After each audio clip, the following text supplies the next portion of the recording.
Monzón, la biografía definitiva. Autor Carlos Irusta. Paren la pelea. Los gritos de Amílcar Brusa se confundieron con los de muchos otros asistentes que pedían lo mismo. En el ring, Monzón, impiadoso como siempre, seguía castigando al danés Tom Box, que había sido campeón europeo medio pesado y mediano. La pelea celebrada en el Idreasparken de Copenhague fue de un solo lado. Monzón lo tiró 3 veces a su rival en el quinto asalto, cuando el inglés Harry Gibbs se decidió a detener el desigual combate. Seguramente la defensa menos complicada para Carlos Monzón en toda su campaña. Los 2 rounds iniciales no arrojaron nada importante, salvo un corte en el párpado izquierdo de Monzón por un cabezazo. Box, un boxeador temperamental, le allanó el camino a Carlos, pues se ofreció en cada ataque pan comido, puesto que solamente se trataba de esperarlo y luego de lanzar los golpes. Preso de su propio temperamento, Box, cuyo padre y hermana habían sido también importantes deportistas, fue sucumbiendo ante la fuerza y la puntería del argentino. En el quinto sufrió 3 cuentas, la primera de parado, y mientras iba deambulando sobre el ring totalmente a merced del argentino, finalmente el árbitro la detuvo. La segunda caída, una especie de mazazo de derecha a la cabeza, derribó a Box hacia adelante de bruces y terminó con la cabeza apoyada en el suelo como en una extraña oración. Ni Al Silvani, técnico del retador, ni Gibbs se apiadaron de él aquella noche del 19 de agosto de 1972. Si Fortunato se había adelantado un poco para detener la pelea con Moyer, Gibbs, en cambio, había hecho totalmente lo contrario. El promotor italiano Rodolfo Sabatini, quien se autodenominaba el último romántico, le dijo al lecture que protestaba por la actuación del referee, una frase que lo sintetiza todo. Tito, no proteste, porque si hubiese sido un referee argentino como con Moyer, la pelea se terminaba antes y el público hubiera tenido motivos para quejarse y hasta dudar. Mientras tanto, el promotor local Mogens Pal hacía sus cálculos. 20.000 espectadores, la bolsa de Monzón fue de $110.000, la de Box 12.000, y separando el resto de los gastos quedaron 100.000 de ganancia. La noche terminó con el doctor Paladino ejecutando tangos para todo el grupo argentino en un lujoso piano del Hotel Plaza. El doctor, según su costumbre, no había visto la pelea. Tomé la costumbre de no mirar las peleas, cuenta el doctor Paladino, cuando Ringo Bonavena peleó con Jamie Ellis, porque fui convencido de que Oscar iba a ganar y terminó 2 veces en el suelo en el tercer round y cerca del final cayó de nuevo. Solamente vi la primera de Monzón con Boutier, fue la única. Preferiría quedarme en los vestuarios. El año no había concluido para Monzón, le quedaba tiempo para una cuarta pelea y también válida por el campeonato mundial. De esa manera surgió el nombre de Benny Briscoe. Muchos aficionados al boxeo tal vez ni recordaban que ya habían empatado.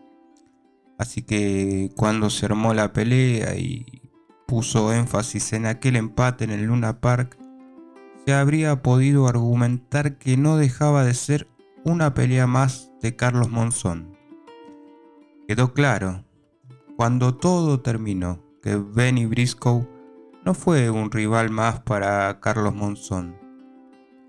Fue la pelea que quedó en la historia como la noche en que Monzón miró el reloj.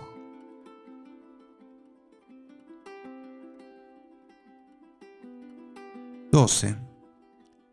11 segundos en el infierno. Intento de fuga. La explicación no logró ocultar la verdad de lo ocurrido aquel 22 de agosto de 1972 a las 3:30 de la madrugada, cuando 19 prisioneros fueron fusilados de espaldas en la base Almirante Sard, dependiente de la Armada Argentina de Trelew, provincia de Chubut.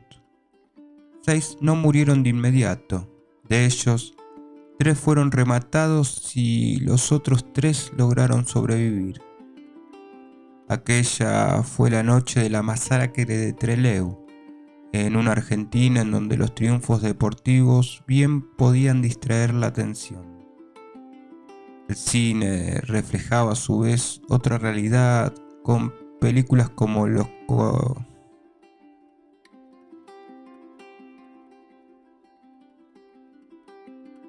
El cine reflejaba a su vez otra realidad, con películas como La colimba no es la guerra, con Helio Roca y el indio Tehuelche mostrando en pasos de comedia que el ejército podía ser un lugar hasta divertido, ingenuo y humano.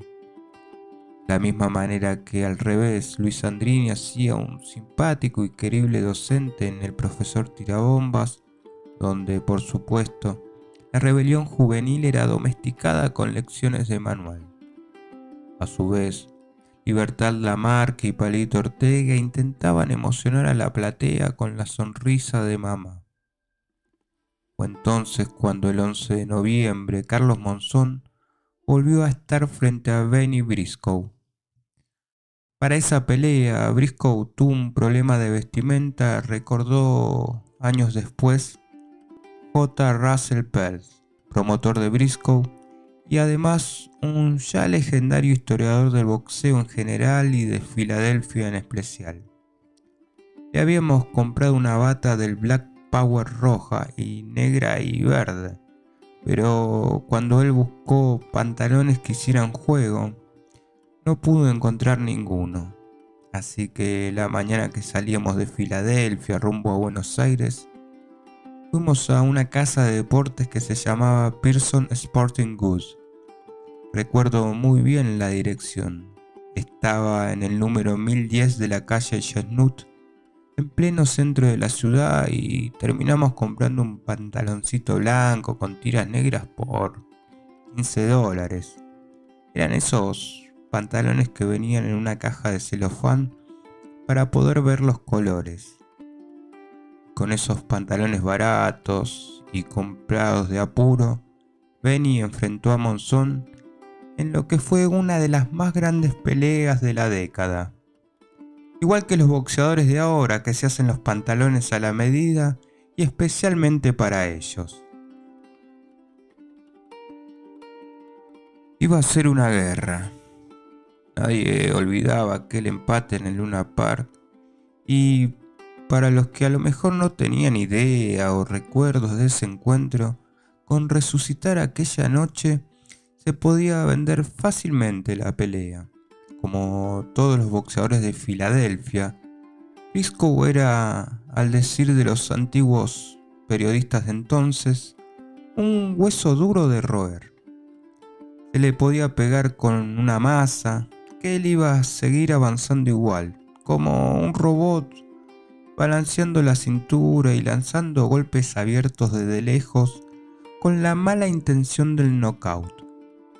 Monzón, que era más alto, sabía esquivar esos golpes boleados, echando el torso hacia atrás, pero el peligro iba a existir en todo momento.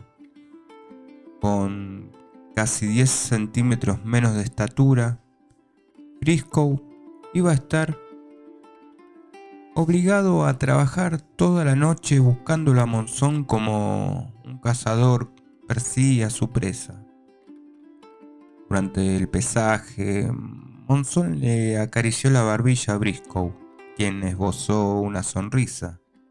Detrás de su rostro de hombre duro, había también un deportista noble y lleno de coraje.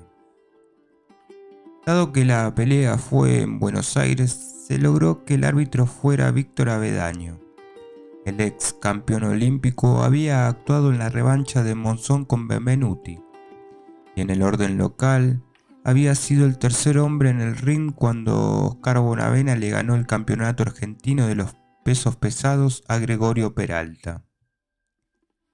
Asistieron 15.000 personas, aunque se habilitaron 20.500 localidades.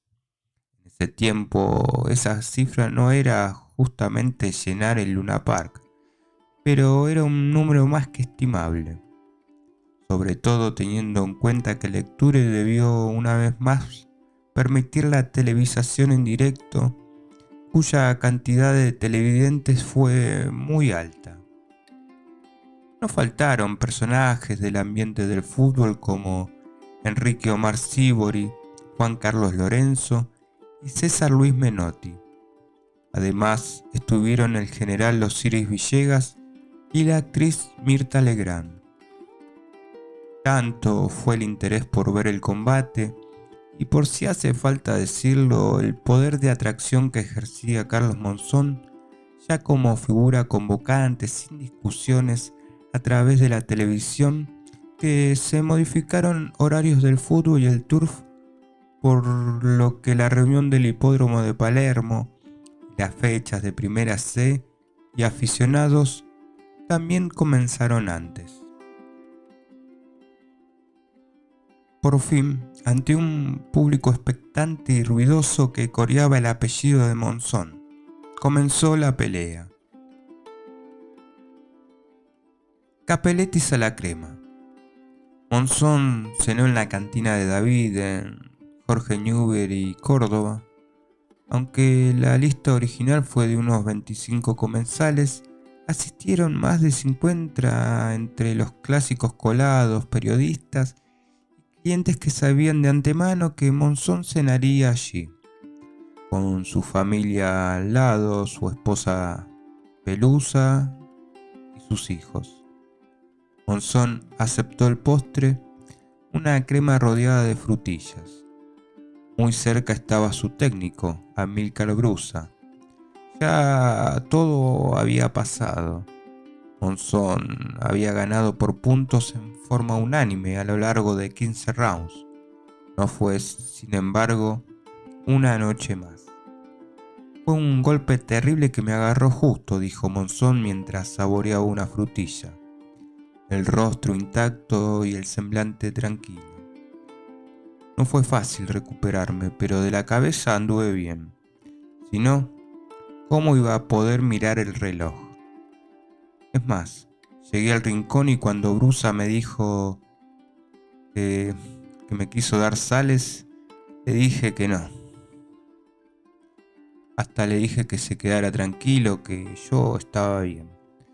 Amílcar empezó a tirarme de las patillas como hacía a veces para sacudirme, y yo le dije que no, que estaba perfectamente bien.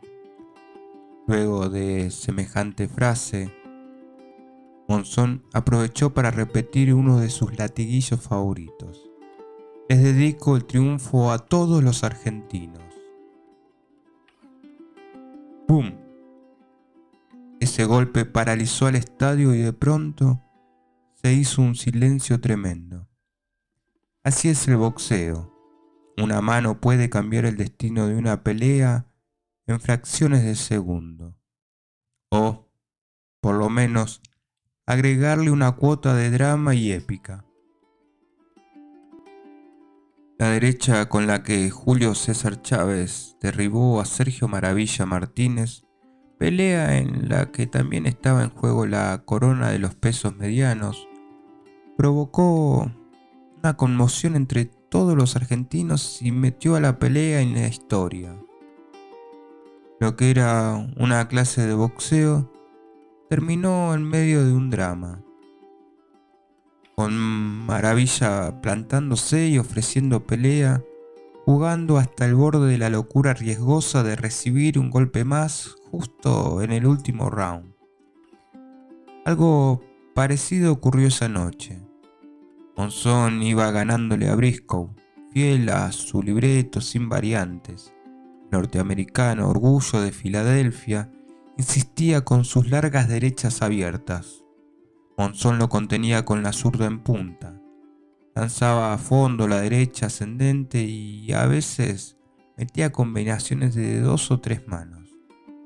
Obligado por momentos a retroceder, Monzón estaba cansado de tirar tantos golpes como Briscoe de recibirlo.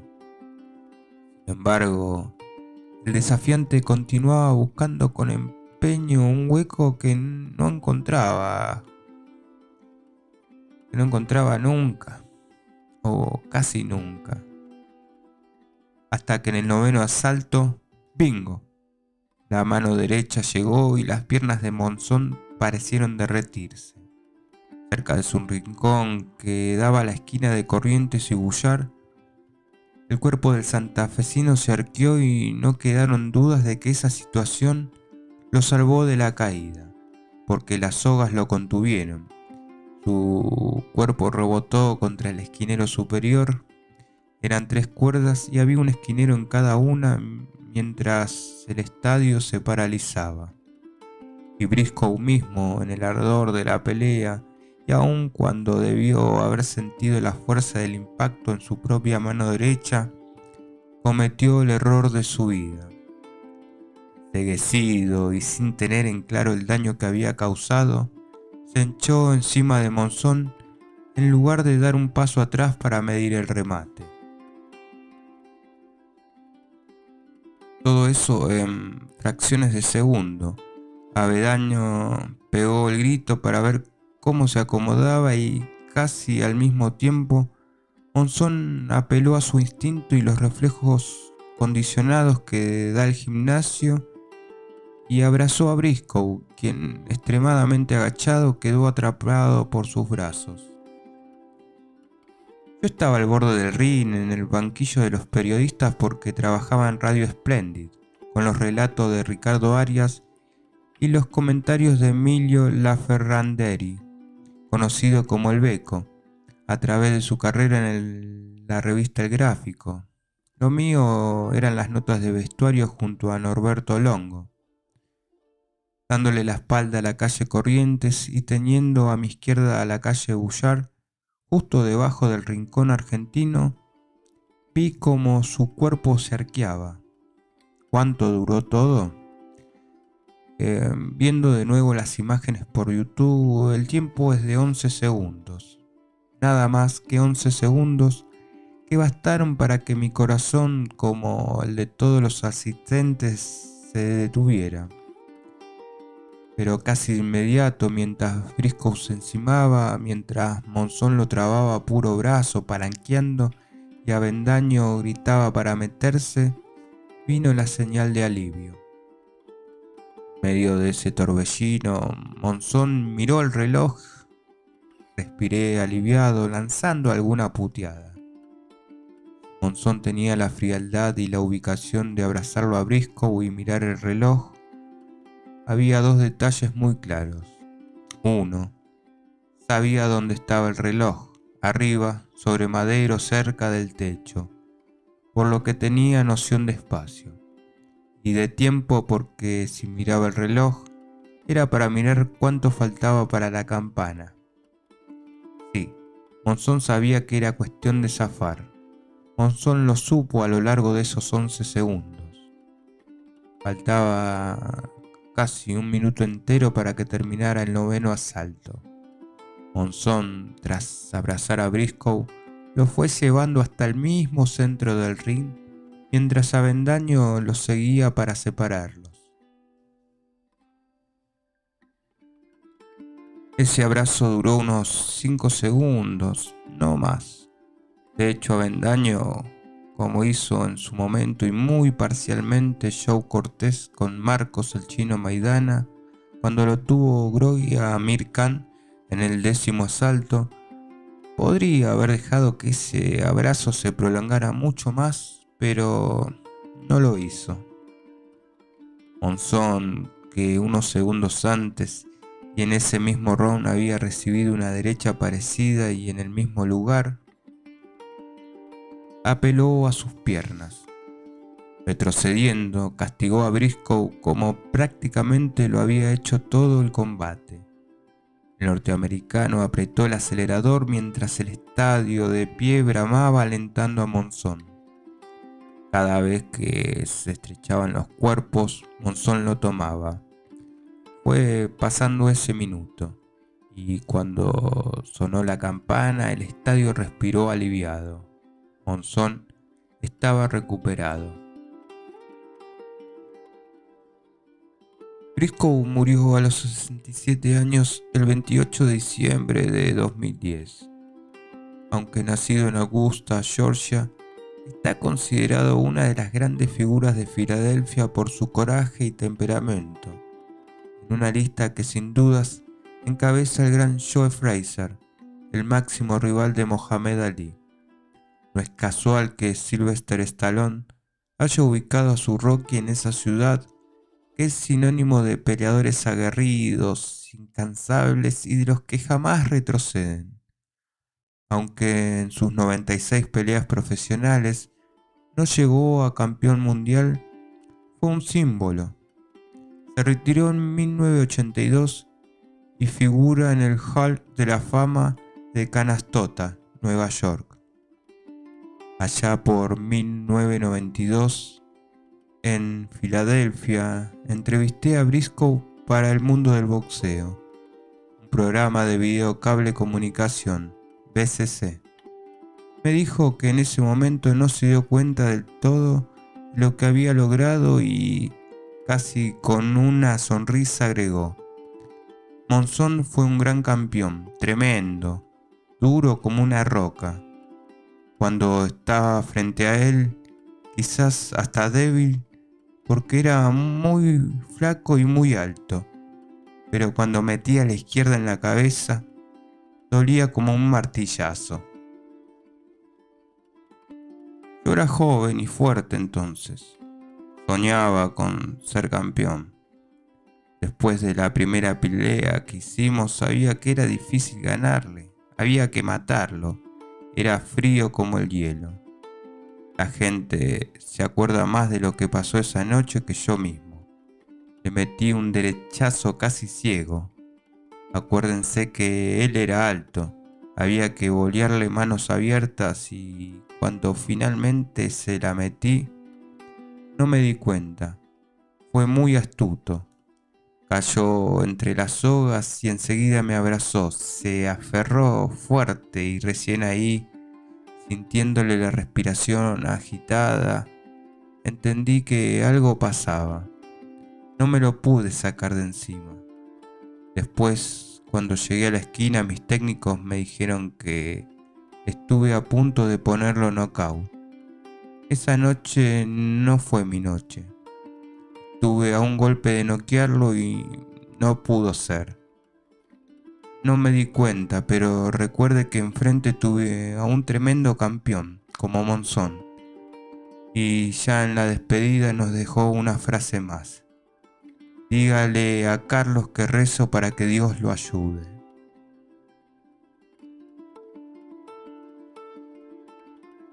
(13) A punta de pistola. Una bala en el omóplato. Fue el recuerdo del primer incidente grave que Carlos Monzón tuvo con su esposa a comienzos de 1973.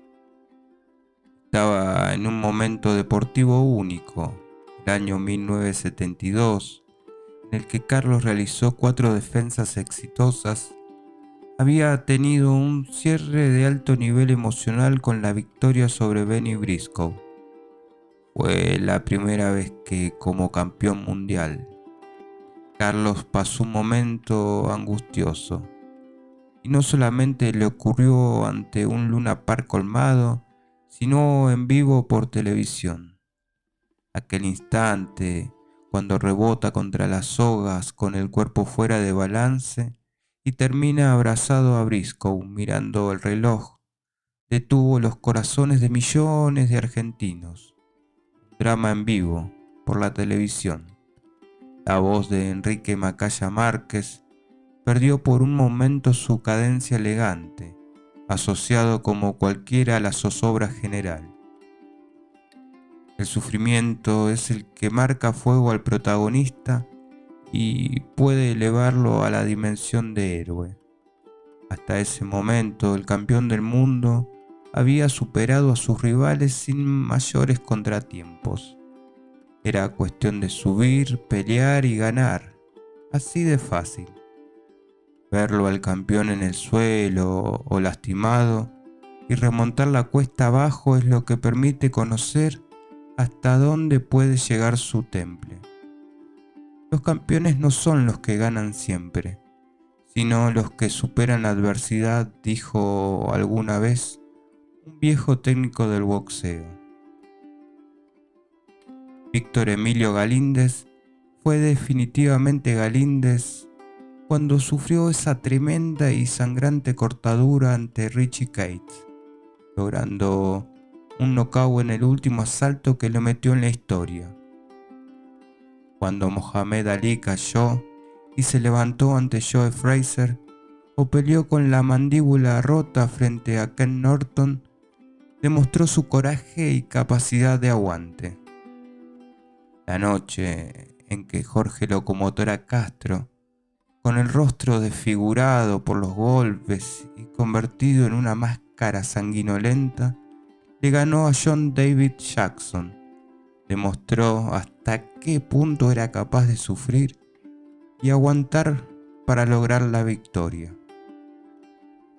Lo de Monzón frente a Briscoe no tuvo el nivel dramático de los ejemplos mencionados, pero sí permitió ver de qué madera estaba hecho a la hora de sufrir. En su vida privada, las cosas eran distintas. Para el 18 de septiembre de 1972, llegó a su casa Raúl Carlitos, que fue adoptado por los Monzón. Luego de algunos serios problemas a la hora de nacimiento, de hecho, debió intervenir el doctor Nicolás Rondón, médico de la familia, que lo atendió en el hospital Iturraspe. Carlitos llegó a la casa de los Monzón y fue recibido como un hijo más, sin pregunta alguna. Pero las cosas no marchaban bien. Por un lado, las llamadas telefónicas de mujeres desconocidas contándole a Pelusa aventuras amorosas que no siempre eran comprobables, sin contar las aventuras reales, esas que no se relatan por teléfono y que en Santa Fe trascendían rápidamente. Por el otro, su relación con el alcohol que lo llevó a una internación luego de un exceso de festejo para el fin del año de 1972. Lo peor estaba por venir. A fines de febrero la discusión fue tan fuerte con Pelusa que también tenía un genio muy fuerte que terminó en crónica policial. Discutieron tanto que Pelusa tomó un arma larga y lo corrió para balearlo. Se supo que en medio de la persecución apoyó el caño en el suelo y se llenó de barro, lo que no permitió una salida limpia a la bala. Sea como sea, luego de una intervención quirúrgica, a Monzón le quedó una bala debajo del omóplato izquierdo.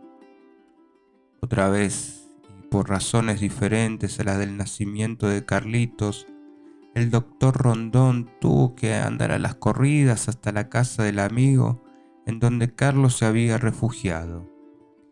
Guillermo Gordillo, uno de sus entrenadores, colaborador muy estrecho de Amílcar Brusa, logró encontrar al médico.